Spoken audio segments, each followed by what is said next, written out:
stop this recording. Okay. So, today, what we're going to be talking about is we're talking about the book of Joshua. Okay, so now we'll get into the real exciting stuff. And yeah. Do we have any prayer updates? Oh, well, because this had been going on, that's why we just kind of started word prayer and just kind of throw some out real quick and then go, because I always go over and run out of time. So that's what we have been doing. But did you have something? Yeah, I mean, if anyone ever have a prayer thing they want to share or update, just throw it out there. Yeah, I'm sorry. How was John? Did you were to visit? John's not well. Yeah. Okay, yes, we were there yesterday for him, and they have a hospital bed. Good. It's in his the other room. Yeah. And that was his first time up that day when we were there. He's going downhill pretty quick. I don't know whether that's a good thing or a bad thing. Well, it probably is a good thing. Yes. You're not going to get It is. Right. Yeah. You voice of experience there. Yeah. So, but anyway, yeah, so, and he's fallen a couple times and stuff. Donna, he didn't say, but Donna said he sleeps most of the time and stuff. So That's good. anyway, but yeah, so that's the update on John. Okay. Shelley did a terrific job on Sunday. She was preaching in Annville. Yes, I know. I keep in touch with Shelley. We text back and forth. In fact, as soon as I saw that you were here and not down there, I texted Shelley and I said, "What? She's not with you? What's the matter? You don't have your fan club with you." Yep. Okay. Anyway, we are into the book of Joshua now. And this book, I always kind of enjoyed, believe it or not, when I was in the service, we had a Bible study we did, but this was one of the books that was often used, Joshua. Yeah, in the service was studied in a lot of detail. And there was actually the one big battle in here was actually studied regularly as just a part of the secular part of curriculum for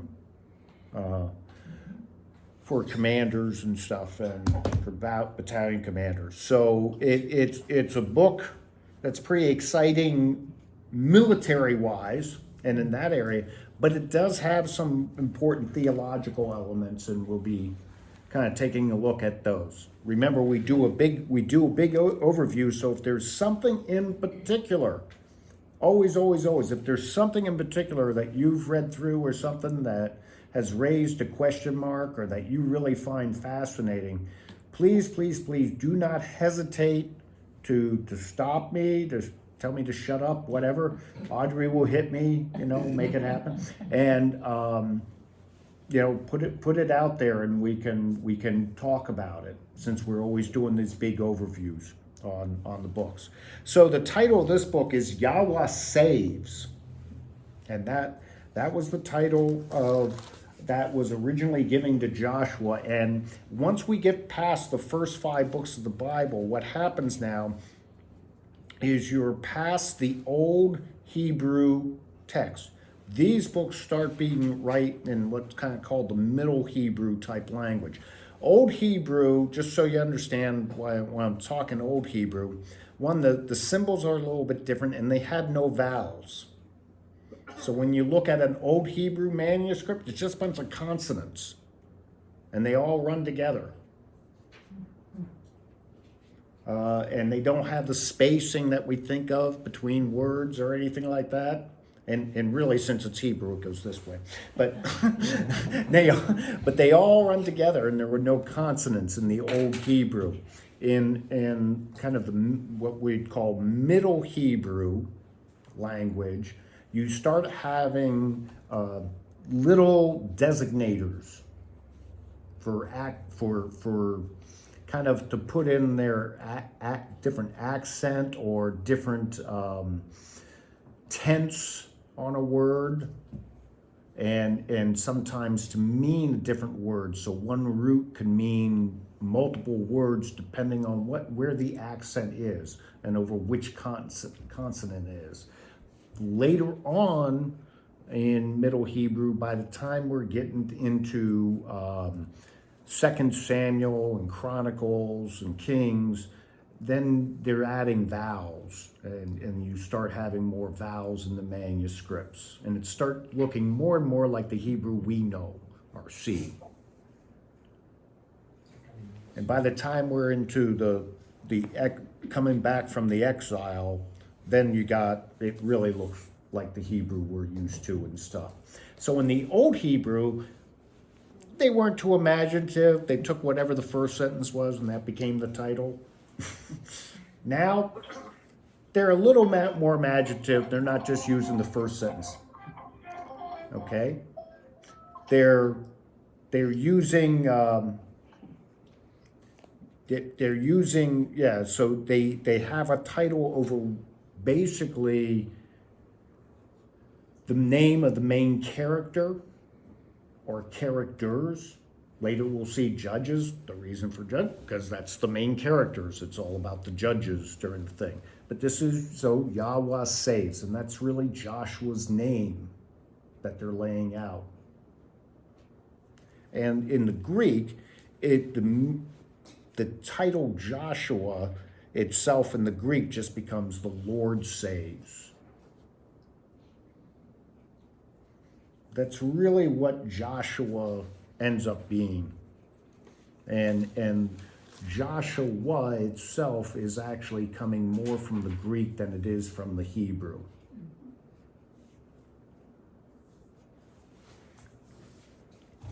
So this is one of the very few books in the entire Bible where it tells us who is writing it.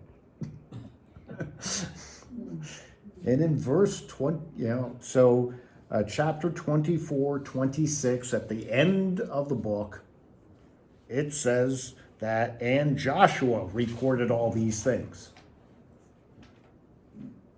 It lets us know who wrote it. Now, like pretty much all these different books, what you got to remember is they're not putting it together like this yet. What you have is you have separate parchments. They're not even into scrolls yet. And these parchments are laid out, they're kind of flat, and then later when they learn they can expand things out, they'll start going into scrolls, and that actually helps them to write more. And all these things were saved over time. We see where they're totally lost and then rediscovered by an Israel king later on. They get lost again, and then pieces and portions of them get taken into exile in Babylon. And during that time, since they got 70 years, nothing else better to do, they start putting them together. And then they come back out of exile. When the Jews do come back out of exile, that's when they're actually putting together it into one whole text. And it's during that time then that we get what we refer to much later after the return, but we get what we find in the Dead Sea Scrolls and this whole setting of scrolls. Okay? I just so that you kind of keep that in mind as we're going along here on these things. But this is one of those books where everyone says, yep, Joshua wrote it. Yep. You won't even find any real liberal theologians saying, no, Joshua didn't write it. Everyone's kind of nods their head and say, yeah, since it says Joshua wrote it down, okay, Joshua wrote it down. Something that's in the Bible for a second. Yeah, they actually believe something. Everyone believes it. So, we know it's Joshua. The Portions of it, though, we know were probably recorded later and were clearly written after Israel had kings. And that's where, when they're putting them together and taking these manuscripts, these pieces that were written a long time ago, when Ezra's most likely, we believe, putting them all together, everyone disappeared. They all blanked out their screens, so I don't see anybody now. I just was eating my That's- dinner, so I didn't eat while you were talking. Well, She was eating her dinner. Oh, she was eating. Oh, yeah, well, that's what I figured, people eating, doing things like that, yeah, so, Brushing her. but, don't worry, I do the same thing when I'm on those Zoom calls. I'll hit blank and I'll go get something to eat or anything, I'll go do something. But, so, we can see in the different phrases, so phrases such as "to this day," "before the kings of Israel," obviously are written after Israel had kings. And you got to recognize that Ezra, when he's putting this together, he's going to, one, transfer it from this older style Hebrew to more modern Hebrew. And he's going to add some commentary in there too to help people understand what we're talking about and what the time period is. See what I'm saying? So that's one way that we know that, yeah, people did put things in there. It is in the canon, and the canon being what the Christian church decided, yep, these are going to be all the books of the Bible. And because it's really this logical conclusion. If you think about these first 5 books we had, it brought us all the way up to it. Moses dies up there, Joshua's commission, and okay, we're going to go conquer the promised land. Well, that would be a heck of a place just to leave off. You just don't want to pop up now with the kings later on or something like that. So this is a logical place now to kind of conclude that piece and to bring us into the next piece, which will be then leading through the judges on up to them getting kings. And really, though Moses in Jewish culture and religion, Moses is higher up than just a leader. Moses is right up there with Abraham. He is a very important person, prophet. But he led them out, but he was really the person of God, the interceder with God, and so very important. And so really they kind of put Moses and Abraham off on this separate piece. Joshua is viewed as the first leader of Israel.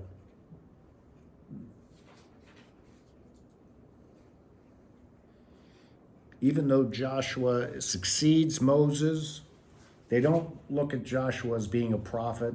They don't look at, he's just a leader.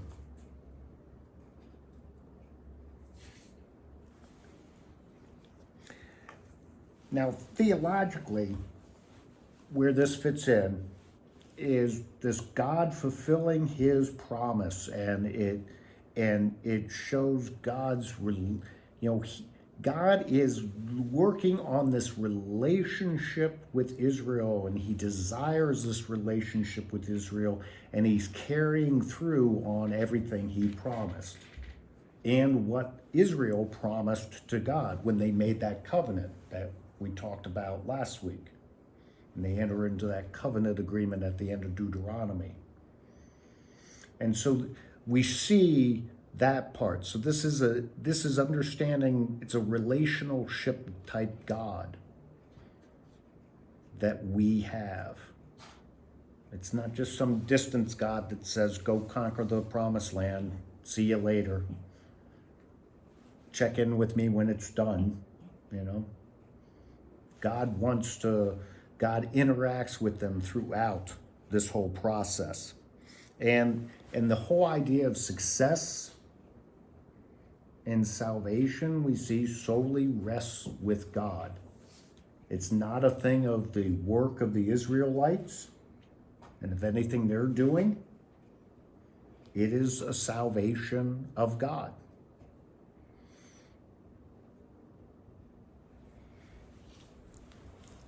And then really we begin to see right off the bat, we saw it in the wanderings, but now we're seeing it with Israel as a nation, how difficult it is to be totally devoted to God. Even when you want to, even when you desire to, how easy it is to constantly fall short. And we see that time and time again here with Joshua and the merry band as they go about their conquest. So all those parts theologically, we see the elements of them here. And it's important because, you know, there are many people that see God as just distance. You don't have a relationship with God. And that's not the God we see even here. And it shows us, helps to show us that the God of the Old Testament is very much the God of the New Testament. There isn't a different God all of a sudden. Okay, so we get into this first part, right in chapter 1.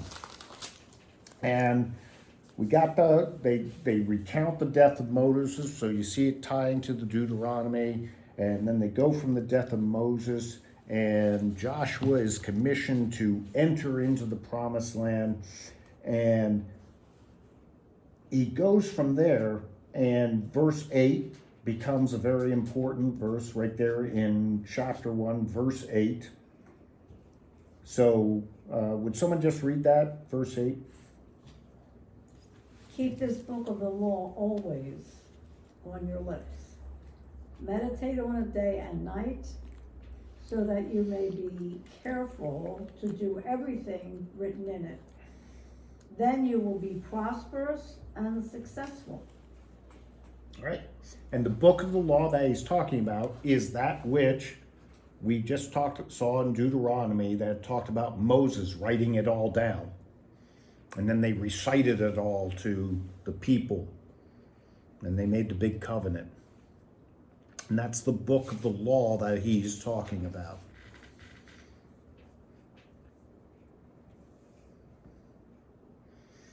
So saying, keep it, meditate on it, day and night, it's always there before you. And if you do that, and you're acting in accordance, then you're going to be prosperous and successful.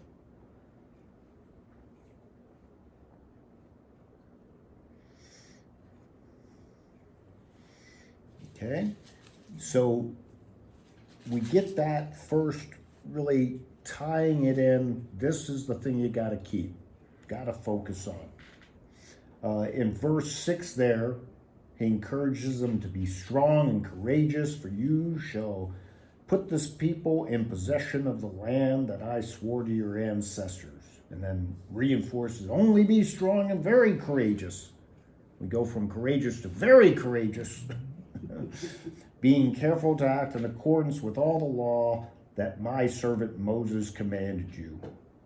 Do not turn from the right to the left, so that you may be successful in all you do. So what you got to remember, even though we know from the numbering count that he has about 600,000 military men going in, they're going forward to attack fortified cities. They're going forward to attack a culture that has their own military and their own military might. In typical military doctrine, even from back then, to attack a fortified position what you basically wanted was you wanted to have at least a 10-to-1 combat power differentiate. Consider that Joshua and his gang, they don't have catapults, they don't have all that stuff. So basically, if someone's in a big old walled city, they're pretty good. They typically would try to cut off their food supply and everything and starve people to death, but most of these things would have provisions laid up, all that good stuff, because this was a bountiful land, lots of provisions in the land. And so they're going into this fight, I'm just emphasizing this, they're going into this fight knowing in all secular type ways of thinking about it, they shouldn't be going into. It's not like they go in thinking, yeah, militarily we could just beat them. So there is the knowledge 100% that they are dependent upon God. You know, those original spies that we looked at, that we saw in Numbers, who went up and spied out the land and then got scared, well, there was actually good reason to be scared. Now, they should have had more faith in God, but I'm just saying, militarily, yeah. There is good reason for them to be scared. And it's one of the reasons why Joshua has a reaction later on here in the book when he does suffer a military defeat. And God has to kind of prop him up a little bit. And they have to go search out the sin. But you got to really understand in terms,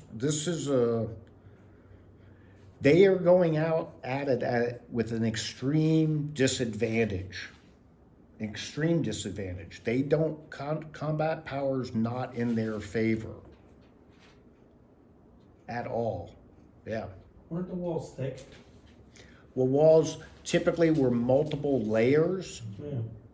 And one things that we don't realize is in most of these places, homes were built into the walls that were part of it. So you'd have a wall and a house type of thing, and then maybe another wall after the house. And so then these houses become little fortifications within themselves all along the wall. And we'll see that where you have the prostitute. Yeah, because I read somewhere that the walls were wide enough that 2 chariots could run side by side on them. Yeah, well, later in there you're talking about the Assyrians. Okay. And their structure. We're not up to that type of good building techniques yet.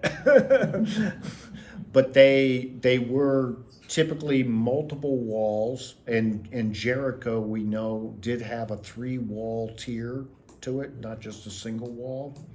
And they would have corridors down that troops could go. But the main thing was that you had provisions. And so you had wells dug so you could get water from underground springs. You wouldn't have to go outside.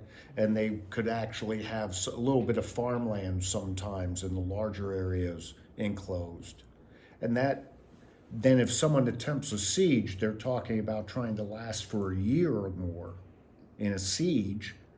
And that makes it hard on the sieging army because they might be counterattacked from some other group on the outside because they're particularly vulnerable.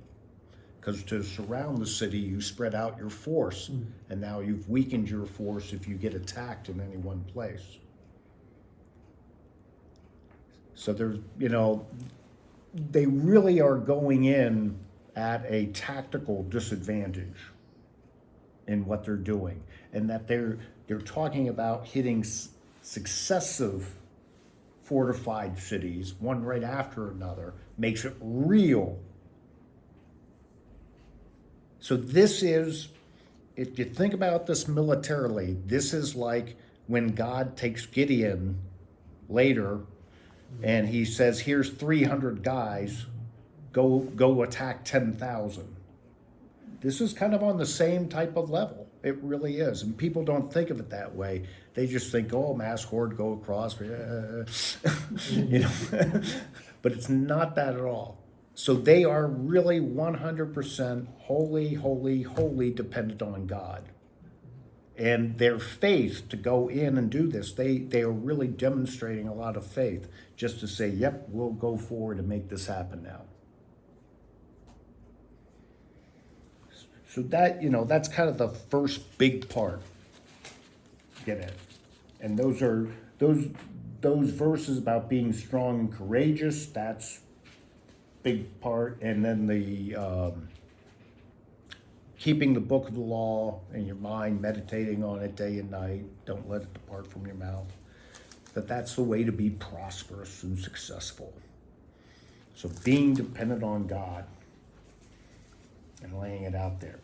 So we get into any questions on that part so far? Or where we're at? Sue, did you have something? No, I was just looking at the sheet. Oh, okay. I wasn't sure whether you're holding the sheet up for me to see something or what.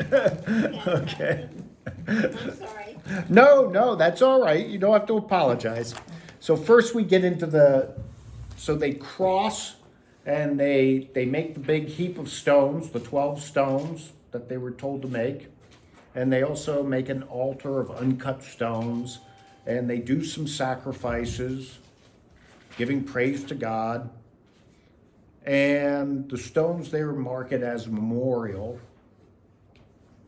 for this particular occasion. He then sends the spies out to Jericho. And so on this map that I got here, and I know you guys online here, you can't really see this map. I see it's washed out. But on your piece of paper, you could see the map. But on the map, so what we're talking about, here's the Jordan. They cross the Jordan. They cross the Jordan right about here. Here is Jericho. Now what they do is big encampment here. From Jericho, you can actually see that place. So basically at Jericho, yeah, they could see them all. 600,000 plus because of the other people. Yeah, you could easily see it all. It wasn't like they're sneaking up on Jericho or anything. Okay, so he sends the spies out, and the spies check out Jericho, and we have that whole thing with Rahab the prostitute. Now, Rahab the prostitute, she takes the spies in and then helps them to escape. And notice they do send a search party out, but the search party can't go too far because they'll bump into the mass of people over there.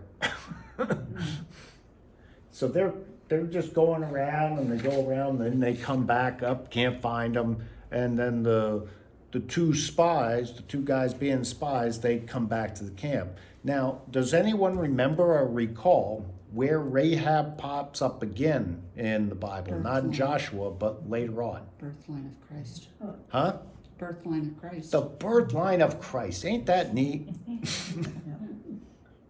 So here you're talking about an old Canaanite, Rahab the prostitute, and she pops up in the line. In fact, how is Rahab in that line? She doesn't have any kids here. Who does she end up eventually having? Boaz? Yep, Boaz. Exactly. With good old Ruthie. There you go. And really, that just shows God at work in so much. And it really helps to emphasize that when God when Moses tells the Israelites near the end of Deuteronomy, don't think that God is allowing you to go over there because you're so good. It ain't that you're so good, it's that those people are so bad and God's using it as an instrument to send you over there. You ain't nothing special. And so, and it shows here because, wow, right off the bat, God is saving one of the people that they were told to eliminate and decimate. And one of the kind of not so prostitute of all things. And then she's going to play a major role in bringing about the coming of the Messiah later on. And I'm sure she lived and died not realizing she had that great role. But she did. And it's just kind of one of the amazing parts of it. But so that Rahab the prostitute saves it. She has a home on the wall. It's along the wall. That's how she can hide them up on the roof and then let them out the window and everything. And they can escape. And then that's how she ties her red rope string. It had to be big enough to be visible out the window so they could identify it as her place. And that would be one place that wouldn't be disturbed. And obviously, when God brings down the walls of Jericho, her place doesn't fall. It's preserved because her home was in the wall. It was part of the wall. And all that part, you just kind of put together. But they come to Jericho, and God really shows how it's all about that. One, psychologically, the enemy is in fear because they have heard about it, but then they've probably, because distance-wise you can see the Jordan from there, they might have even seen the Jordan dry up when they came across. And so they're in this fear part, so their morale's real low. And then you got this psychological game, which is really a thing of trusting in God, of just marching around it. Once each day, and then on the seventh day, marching around 7 times, and then blowing the trumpet with a big shout. And all of a sudden the walls come crashing down. And then once that happened, they're they're so totally demoralized, along with someone being killed, obviously, when the walls came down, so demoralized that it's easy for the Israelites just to rush in and conquer and take them.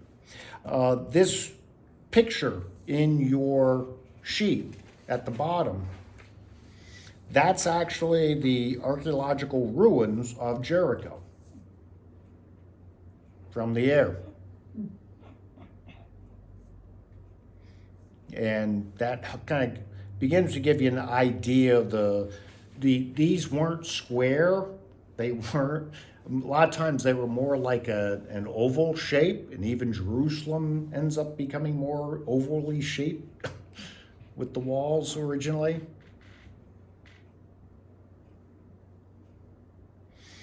And a lot of times the reason for that is because, so the one part of the oval would be pointed to the place that would be the best avenue of approach, the easiest, the lowest on land.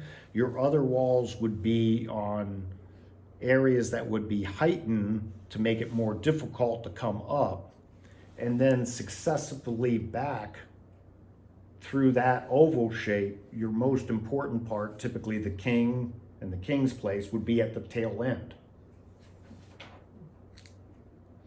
That way, when someone's attacking through the most logical way to attack, they have to go through everything before they can get to the most important part of the city. But here, the walls came down. And so in what you got to understand, when it says the walls come down, it's not just a thing of the one outer wall coming down. We're talking multiple layers of walls coming down all over the place. That would scare someone. Hmm? That would scare someone. I would think so, yes. I would think so. Absolutely.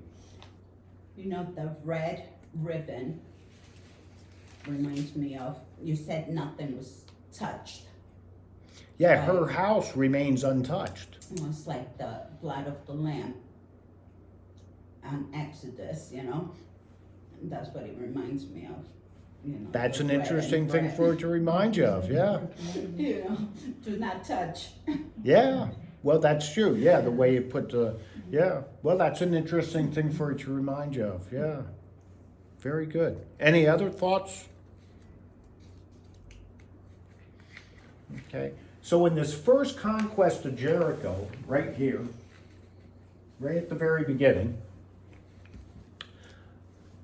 that God gives them the statement that anything they take, any of the loot, any of the gold and all that kind of stuff, is supposed to go to the Lord.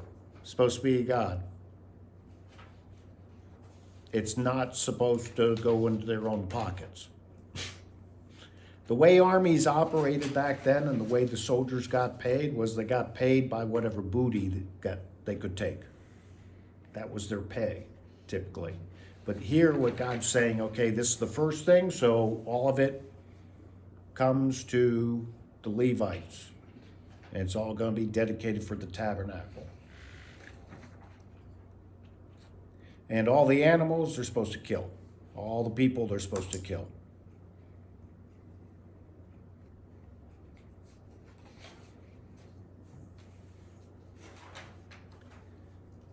So then we get one Bubba, Achan, who decides not to follow it. And he takes something. Bad boy. There's always one. So notice that, just one person. So 649,099 all follow it. Just one Bubba out of this whole group decides not to follow the rules and shoves some things in his tunic and take it, and it's going to result in problems. Now, the next place to go for is Ai. So here's Jericho. Here's Jericho. You can see the map. And Ai is just a little to the northwest. But it's basically along the trade. The trade route's going to basically come here from Jericho to Ai, Bethel, and Joppa all the way to the ocean. That was kind of like a major roadway. So it's kind of like they're going down Route 80. Okay, they hit Strasburg and now they're going for Tannersville.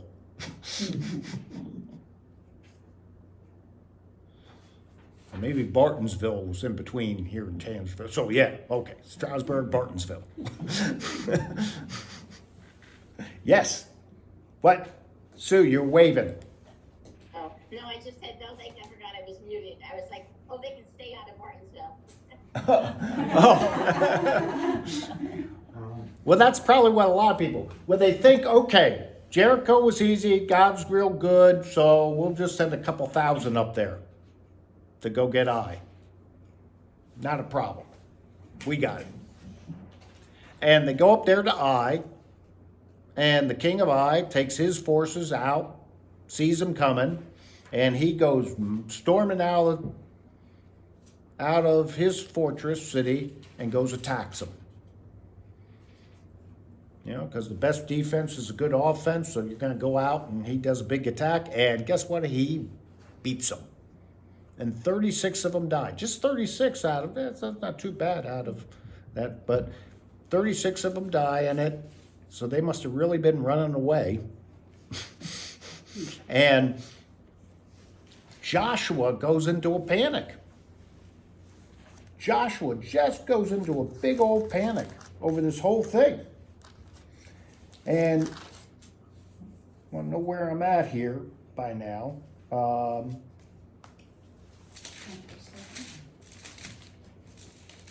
Chapter 7. So they send them up there. They go get beat. 36 of them die. And then he's chasing them around. And when he comes back, Joshua tears his clothes. So looking at verse 6, chapter 7, verse 6, Joshua tears his clothes, falls to the ground, face on there before the ark. Oh, he can't believe the leaders of Israel all tear their clothes, throw dust on themselves and everything. They're all in mourning, saying, woe is us. And then look what Joshua says in verse 7. Oh, Lord God, why have you brought this upon us? It would be better for us to stay on the other side instead of come over here. Because now we're toast. And Joshua is just, that is really the military reality of his situation. In just looking at it purely secularly, Joshua is toast. There is no way his force could do what it's going to be doing. None at all. It's impossible. And he did. And God says, hey, notice what God tells him there in verse 10. He says, stand up. Almost kind of like a slap, slap, slap. Stand up. The reason this happened is because somebody took some stuff. Now, God could have just told them exactly who takes it, but they go through this procedure where you call the tribes forward, then God's going to choose one tribe. And then from choosing the one tribe, there's going to be a clan. And then from the clan, there's going to be a family. And then from the family, there's going to be an individual.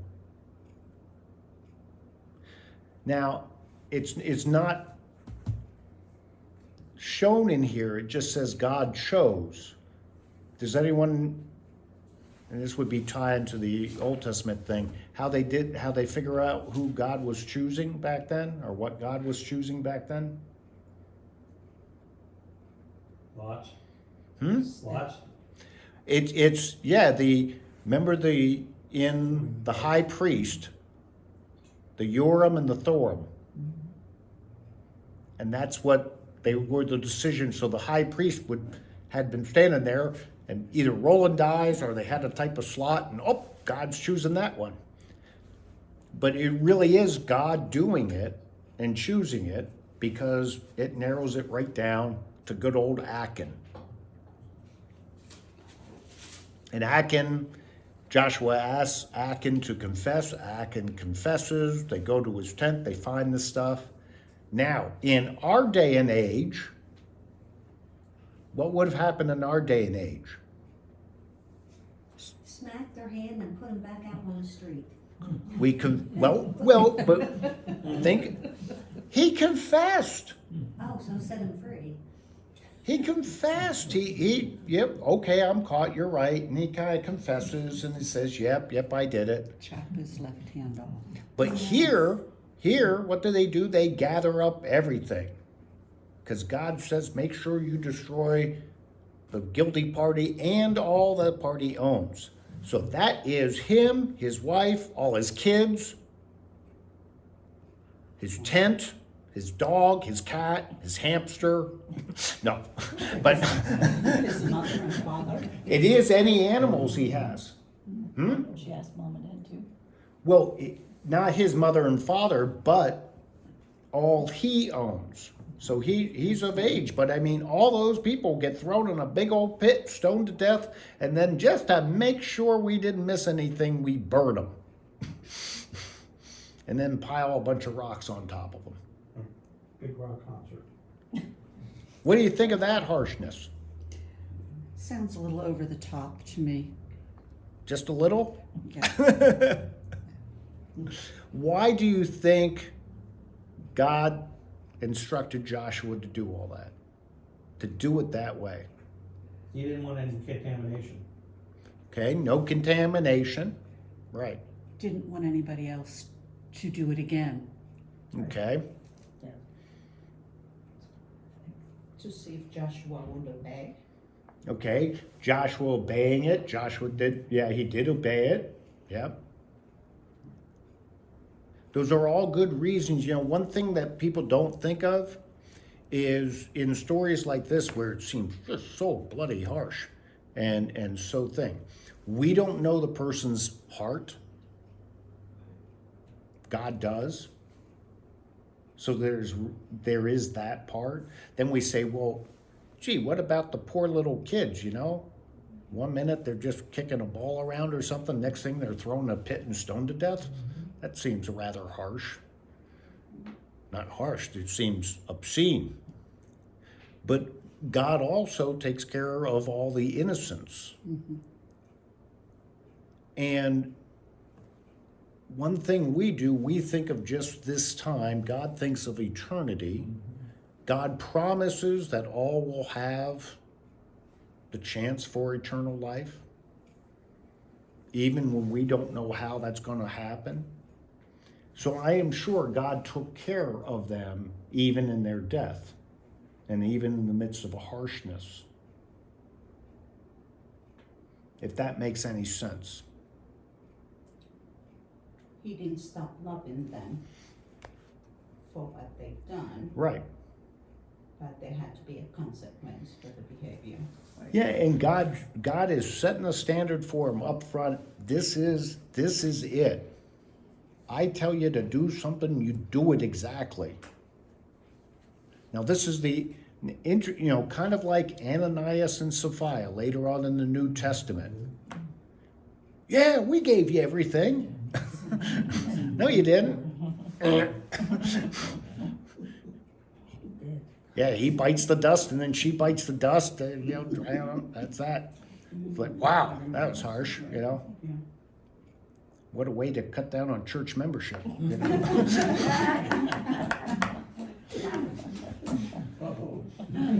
So God said, but we're gonna see, interestingly enough, so God set the standard, it's really in there with Joshua, but just a few chapters later, it's not the same standard when they goof up.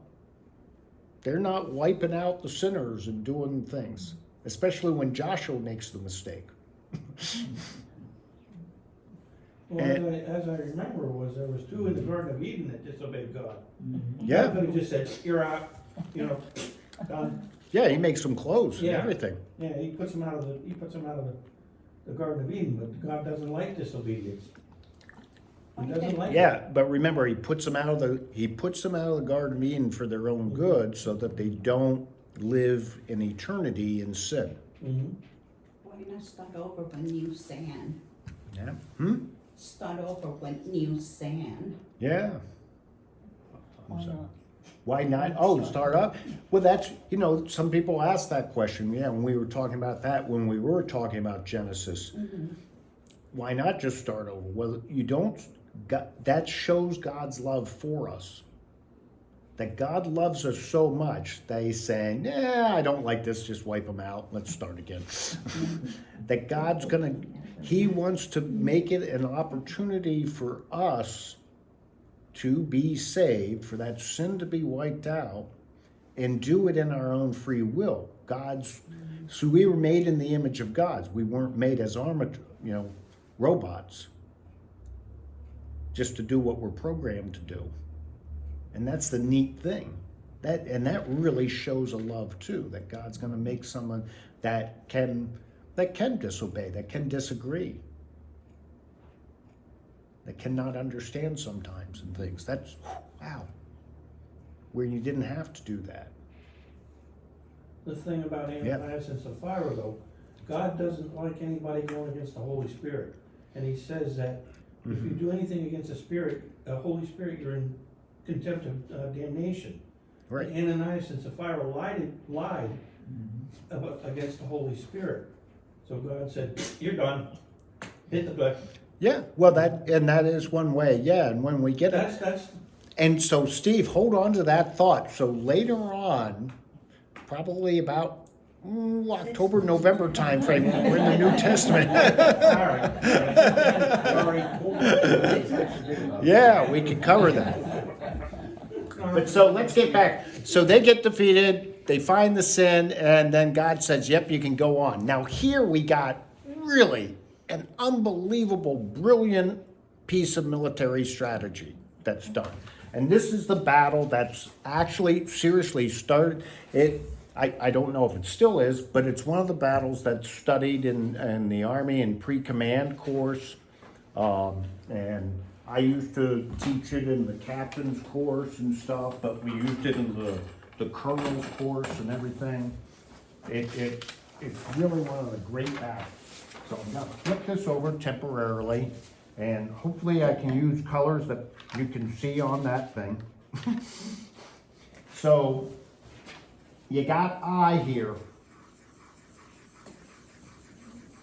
Okay, can you? Yep, you can see that dot. So you got the city of Ai.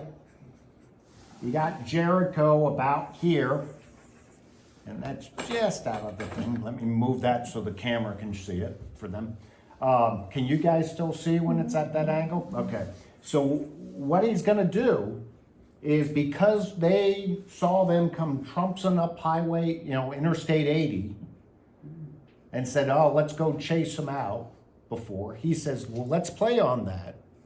But what I'm gonna do is I'm gonna send a force, and this force is gonna take the long way around, actually go north, it's gonna take a long way around, and they're gonna go hide in this ground up here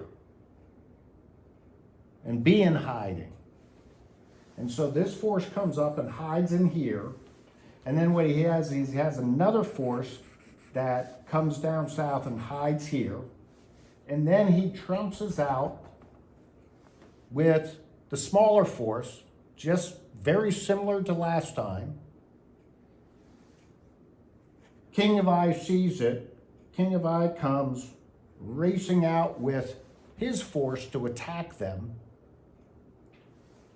and they start running away, kind of like Monty Python, in the Holy Grail. They're running away from everything. You'd have to see the movie, but anyway. They're running away, and as they're running away, they get drawn further and further away. Then this force comes in, gates are open, no force in there protecting it. They're able to just go straight into the city, start setting everything on fire. And then he turns around and builds a blocking force, while this force then can come in and attack them in the rear and the flank, totally destroying them. Unbelievable. This is a very masterful, and when you got to really think of the coordination involved to make something like that happen. Because he doesn't turn around until he starts seeing the smoke from the city. He sees the smoke, they're going this way, I'll stop.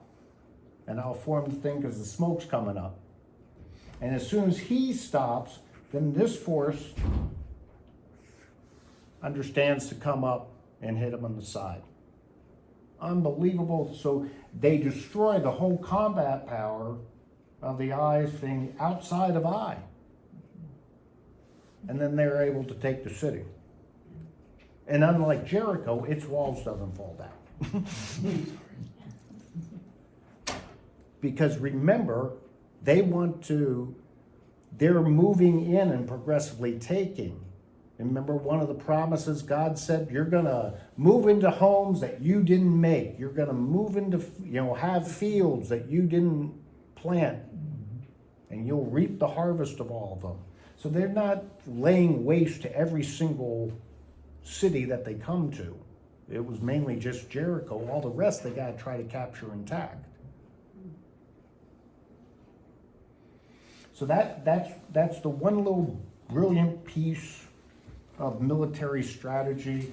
in the pre-command course in the Army at the War College and stuff, they go into a lot more detail on how the forces fought. I won't bore you with all that stuff, but it is one of those areas in the Bible that's used in secular life a lot, just so you know.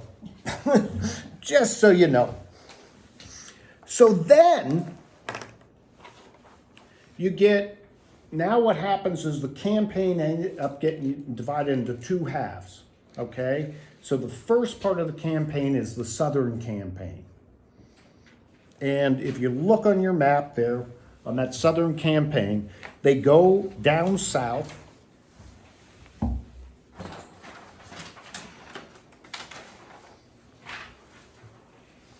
So, yep, get my red one. But, so on the southern campaign now, what they're gonna do is they're gonna go from here and they're gonna end up coming around here to Akron and come down to Lachish. And they're coming around, then the head running up like that. They're almost like doing a circle as they come around. And it's during the midst of the southern campaign where they make their big mistake. Okay, so one of the clans comes out and says, you know, obviously God must be on their side. We're toast. Okay, let's make it look like we'll put some people together, make it look like they traveled great distances, and they'll come trouncing up there to Joshua and down, acting as if they came way beyond the Jordan, you know, way far away, and they've heard about their greatness and they want to make a peace treaty with them. But really they're right next door. And Joshua, notice in that whole part of that story, Joshua falls for it. He never asks God, never inquires of God of it. He falls, they just do it. They check him out, they look at their bags, they look at the stuff, say, yep, this is moldy. They got moldy food, their clothes are worn. Yep, they must have traveled a great distance. Okay, it's okay to make a peace treaty with you. And they make a peace treaty with them, and now they're bound to that treaty. Even though they were duped into it, they still act honorably and they're bound to it. And then it's revealed to them by God, hey, you dopes. I told you not to make any peace treaty with people of the land, and you just did it.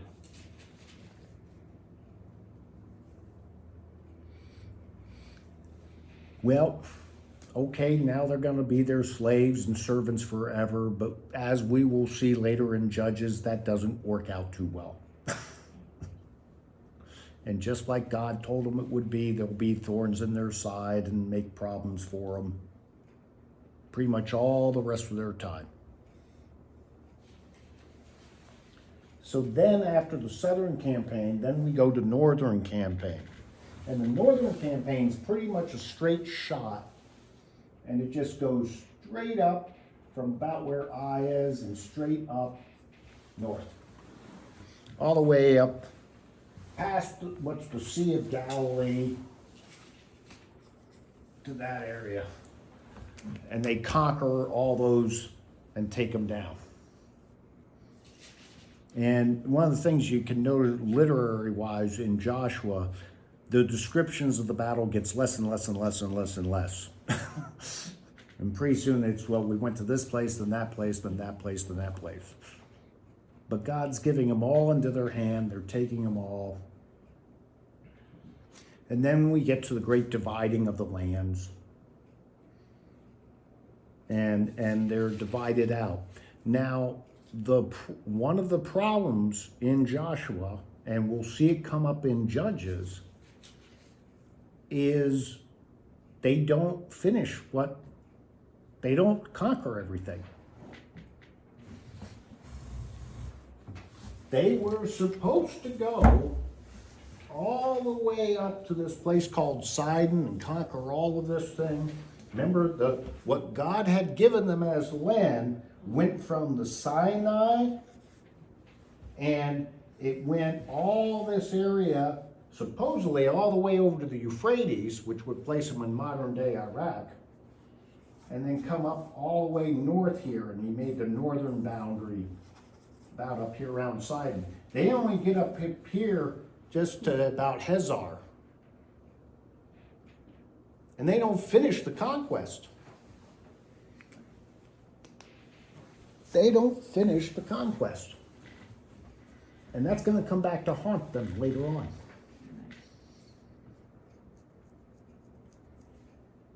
Basically, they get into that old human thing of, it's good enough. I got the 80% solution, it's good enough. I don't need to do any more. Tired, you know? And notice Joshua doesn't do anything to counter it.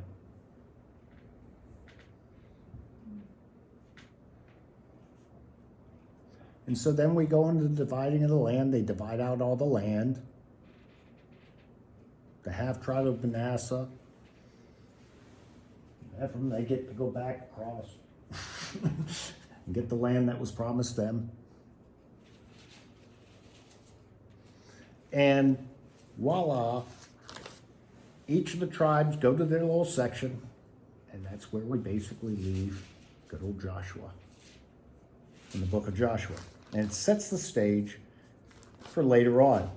So notice, here's the thing you should notice by the end of Joshua.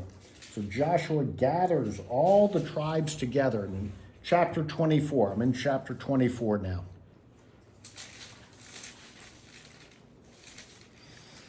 And where does he gather them? He gathers at a place called Shechem, which is just north of Shiloh.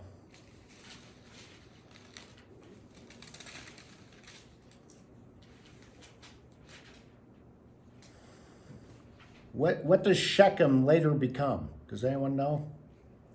Jerusalem? No, Jerusalem's all the way down here. What does Shechem later become? Nazareth? It becomes the Samaria area.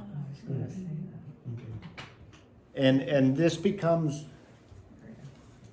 one of the reasons for the longest time between Shechem and Shiloh, the Israelites are thinking, okay, this is where we're supposed to worship.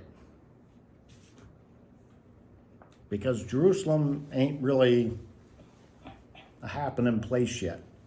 It's like, you know, Singerville. Doesn't even have a post office yet.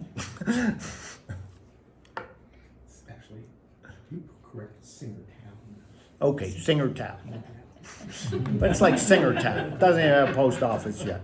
Ain't Readers yet, you know, with the great Readers United Methodist Church established yet. So it's a nothing place. And that's why this is really focused of the thing, because Shechem, Shiloh area, those two, this is where, whose well was dug there? Yeah, that the Sumerian woman says, well, I know my ancestors say we're supposed to worship here at Jacob's well, where you're sitting, Jesus. And so it's important. Joshua, so right there in the beginning, after all this that's where he gathers them all together. He pulls the 12 tribes together. We see it there in chapter 24. Summons them all together, all the officers. And he says, thus says the Lord, the God of Israel, long ago your ancestors. And he goes through Abraham and Nahor. They lived beyond the Euphrates and they served, notice that, they served other gods. And that's how we know Abraham served other gods before he finally found faith in God. And then they took your father Abraham from beyond and brought him here. And he goes through the whole story and how God brought them up out of Egypt and gave them all this stuff. And he even goes through Balaam and how Balaam did the wrong stuff, and it all goes thing. You know, he brings them all together, kind of closes the whole loop. And they even bring up the bones of Joseph. Notice how it's connected there to even Genesis. Because they got Joseph's bones, and Joseph said, made his, basically the descendants of his brothers promise, hey, don't leave me here. bring my bones up. And so all of that goes through the thing, and then that's where he ends up leaving it. And notice how it ends.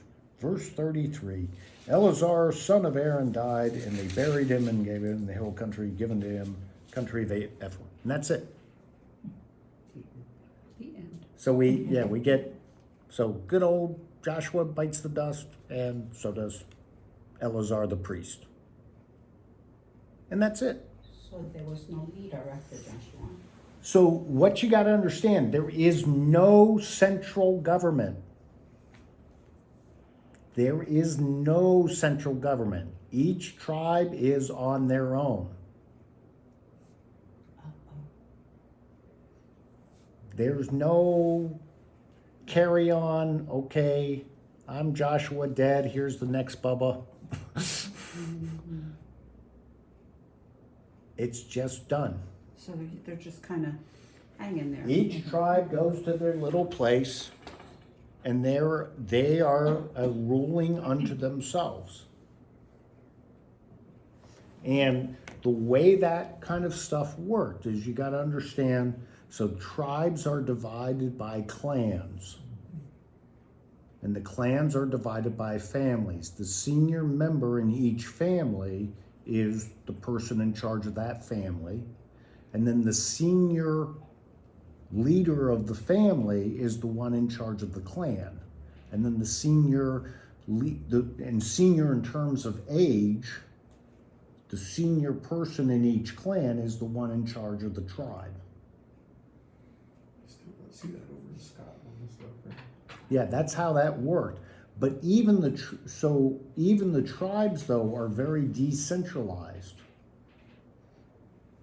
Typically, each clan is divided amongst a couple villages that they've made, most of them not walled. And that's it. And occasionally, every now and then, the heads of the clans would all get together to talk to one another, have a little family reunion. Kind of like Arlene does once a year, you know. Everyone comes from all over the place and gathers at her place. Are you the clan leader? But there is no, other than what's occurring within each of the families and the clans, there is no organized government. They're not coming all together to worship at any single place. It's just kind of there. And the Levites are scattered. So yeah, here becomes the big question. Where do they put the tabernacle? Yeah, that's what I was just gonna ask. The Levites must have it. Well, the Levites got the pieces of it, but take note, there's no placing of the tabernacle. It never says, oh, yeah, in Shechem where he brought them all together, set up that tabernacle over there. That seems kind of hard that he overlooked that. But this is what happens. And this is setting the stage. See, one of the things we keep forgetting about, we always think of it as being very centralized and organized, because in our brain we try to rationalize it and make it organized. Now you got to think of just, yeah, they're out there. And there is no central government. And they're supposed to be following the law. But I got news for you. Joshua didn't go to his Xerox machine and says, here, let me make a few hundred copies so every clan can have a copy. You got one copy. And we're not going to hear about it for a very long time. And somewhere in this mix, by the time we get, so there is no real place that main worship is going on, they're all going to, well, in our tribe, that high country might be a good place to go. Yeah, that one might be good. But there's no place that God said, come here. And so in Samuel, in the beginning, we find Shiloh is one of those places. And it turns out that that's kind of like a main place for a group of them by that time. And so in Judges, you never see, all through Judges, we're not going to see all 12 tribes come together. It's always this little group of tribe being led by this judge fighting off this group. And then later, these tribes fighting off this group. And then these tribes fighting off this group. It's not all 12 tribes coming together. And we really have to understand, and we see it here at the end, the decentralized nature of Israel. They are not a nation yet. They're just a group of families and clans and a little bit of tribe. Okay? And that really plays a role in the stuff to come. All right, so I'm way over time. Oh my gosh. Audrey should have been kicking me. Okay, well, thank you all very much for joining. Appreciate it, and see you all next week. Thank you for your time. Yeah, thank you for your time. I'm the one over. Okay, God bless. Just Judges? Bye. What's next week? What are we studying for next week? Oh, I should have said it before I closed them out.